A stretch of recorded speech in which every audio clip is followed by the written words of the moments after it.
과 당원 전원이 국민과 함께 촛불 문화제 전체가 다 참석을 했습니다. 분위기는 어떤가요? 이제 직접 곁에서 이제 뭐 시민들과 이야기도 좀 나눠보고 좀 같이 좀 행진도 좀 해보고 이러셨을 텐데 네. 분위기는 좀 어떠셨습니까? 한마디로 감동이고요. 예. 또 하나는 죄송스러움과 부끄러움입니다. 정치권에서 이런 부분들을 빨리 정리를 해서 국민 여러분들이 좀 주말에 편안하게 쉬실 수 있도록 그렇게 만들어야 되는데 예. 연 뭐 4주, 5주째 주말이면 광장으로 나오셔서 고생하시는 모습이 참 한편으로 안쓰럽고 죄송하다는 그런 마음이 들었고요. 네. 혹자는 대한민국이 위기다 이런 얘기를 하더라고요. 근데 예. 저는 결코 동의할 수 없는 것이 대한민국의 위기가 아니라 사이비 국정농단 세력과 그리고 그와 함께한 청와대 대통령 권력의 위기인 것이지 국민들은 이런 어떤 그 부정의함과 잘못된 것을 바로 잡아나가기 위한 명예혁명의 과정 속에 있는 것이다. 그렇기 때문에 150만, 200만이 모였더라도 아주 차분하고 절제되어 있고 평화로운 방식으로 국민들의 의지를 대통령이 전달하는 이런 모습들을 봤을 때 네. 외신에서도 뭐 칭찬이 쏟아지고 있는 거 아니겠습니까? 그럼요. 항의는 항의대로 하지만 이런 과정들을 통해서 대한민국의 국격이 저는 한 단계 업그레이드되는 그런 과정들이다. 네. 이런 기조들은 뭐 제가 보기에는 끊임없이 유지될 수밖에 없을 거라고 생각을 하고요. 이제 국민들께서도 그렇게 생각하시는 것 같아요. 이거 그냥 끝날 문제가 아니구나. 우리가 한두 번 모여서 그냥 끝낼 수 있는 문제가 아니구나. 지속적으로 대통령께서 장기 항전을 한다면 우리도 장기전으로 할 수밖에 없겠구나 이런 예. 생각들 하시면서 어제 비바람 불었잖아요. 눈도 그렇죠, 많이 그렇죠. 오고 예. 하나 감동적이었던 대목이 시민들이 다 이런 걱정을 하셨더라고요. 혹시 이렇게 날씨가 안 좋아서 일기가 고르지 못해서 또 문보라 많이 치기 때문에 숫자가 주는 거 아니라는 그런 언론의 예상 또 일반인들의 걱정 이런 부분들이 그러면 나라도 나가서 머릿수라도 하나 더 채워야겠다. 우리의 의지와 우리의 열기가 결코 식지 않았다는 것을 예. 눈보라도 우리의 의지를 꺾을 수 없다는 것을 대통령한테 그대로 전달해드리겠다. 이런 마음을 가지고 나오시는 분들이 참 많더라고요. 예. 좀 많이 죄송스럽고 부끄러웠습니다. 네. 탄핵 정국으로 가고 있는 만큼 탄핵 얘기를 좀 해보도록 네네네. 하겠습니다. 새누리당 비박계에서는 이 일은 좀 예산안을 하고 9일 같은 경우에 좀 탄핵을 처리했으면 좋겠다라는 입장이고 국민의당 같은 경우에는 어차피 네. 할 거라면 이 일에 하자 이게 당론인 것 같습니다. 네네. 더민주의 당론은 뭡니까? 빠르면 2일, 늦어도 9일입니다. 가장 우선적인 것은 탄핵을 처리하는 것이죠. 예산안, 특검, 국정조사 모든 것들이 다 있습니다. 네. 법안 처리들도 있습니다.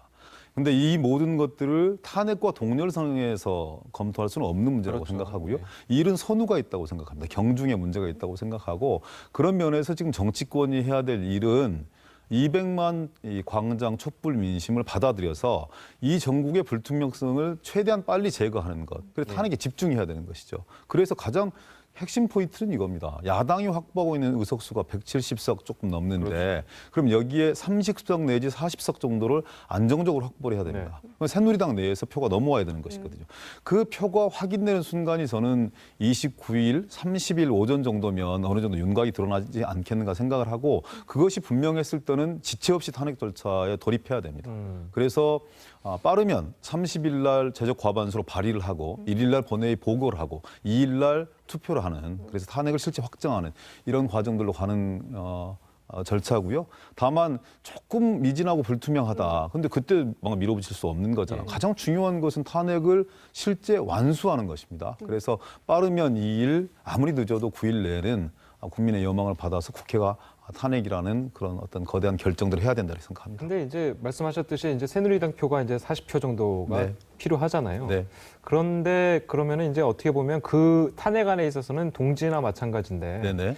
그 추미애 대표가 자꾸 네. 뭐 부역자라고 이제 칭하시던데 네. 약간 이렇게 비판을 좀 세게 하시는데 네네. 그 부분은 좀 자제해야 되는 거 아닌가라는 좀 지적들도 좀 있는데 그 부분은 한편으로 이런 게 있지요. 새누리당은 박근혜 대통령을 그 탄생시킨 주역들입니다. 그렇죠. 그리고 국정농단의 책임으로부터 자유로울 수 없습니다. 설사 비박계라 하더라도 친박이 아닌 비박계라 하더라도 저는 그 책임으로 자유로울 수 없다고 생각합니다. 왜냐하면 친이계 같은 경우도 2007년 이 경선 과정 속에서 들리는 바에 의하면 그리고 그분들이 말씀하시는 거에 의하면 최순실의 존재를 알았다는 거잖아요. 예. 근데 자신의 정치적 이해관계 속에서 묵고한 것이고 그렇기 때문에 그 이후의 책임으로부터 자유로울 수 없다는 것을 강조하는 것은 저는 당연하다고 생각합니다.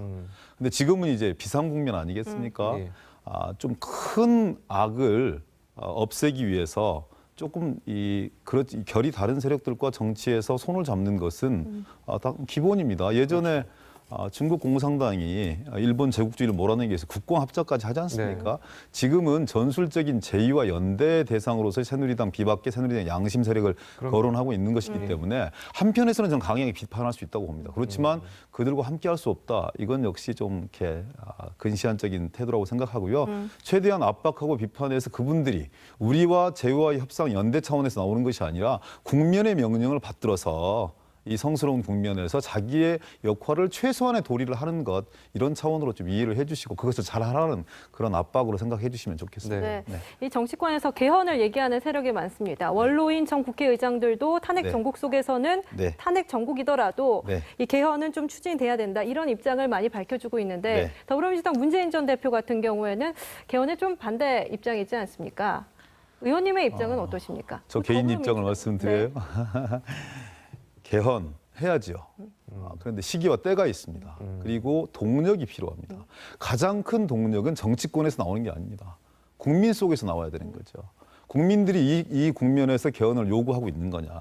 물론 제왕적 대통령제가 갖는 폐해에 대해서 사람들이 얼추 동의하고 있습니다. 그럼요. 근데 그것을 극복하는 과정으로 4년 대통령 중임제가 오른 것인지, 이원 집정부제가 오른 것인지, 내각제가 오른 것인지 강론으로 들어가면 정치권에서 개헌을 얘기하고 있는 사람들 내에서도 사분오열됩니다.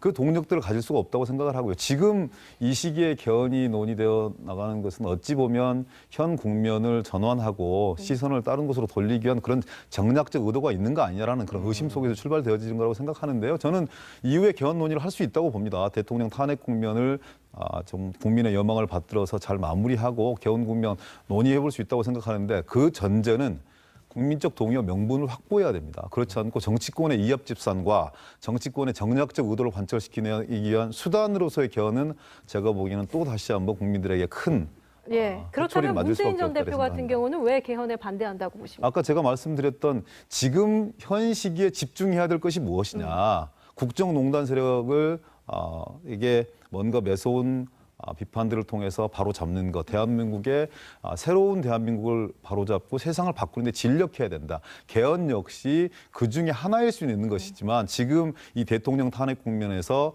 동렬로 논의되는 것은 조금 곤란하지 않느냐 이런 문재인 전 대표 싶은데요. 같은 경우에 지금 지지율이 높은 와중에 좀 세력을 권력을 놓기 싫어하는 그런 의지가 있는 것이다라고 일각에서도 말하기를 하는데 그건 어떻게 생각하십니까?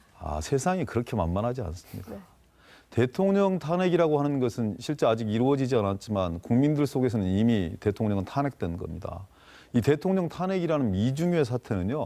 단순히 대통령 권력을 바꾸겠다 이런 차원에 머무르는 게 아니라고 생각해요. 광장 민심은요. 대통령 잘못한 건 당연해. 그래 대통령을 바꿔야 돼. 여기서 그칠 것이냐. 우리 대한민국이 도대체 어쩌다가 이렇게 어처구니 없는 상황에 이르게 된 것이냐. 거기에 함께한 공범들이 누구냐. 거기로부터 자유로울 수 없다고 생각합니다. 예를 들어서 재벌.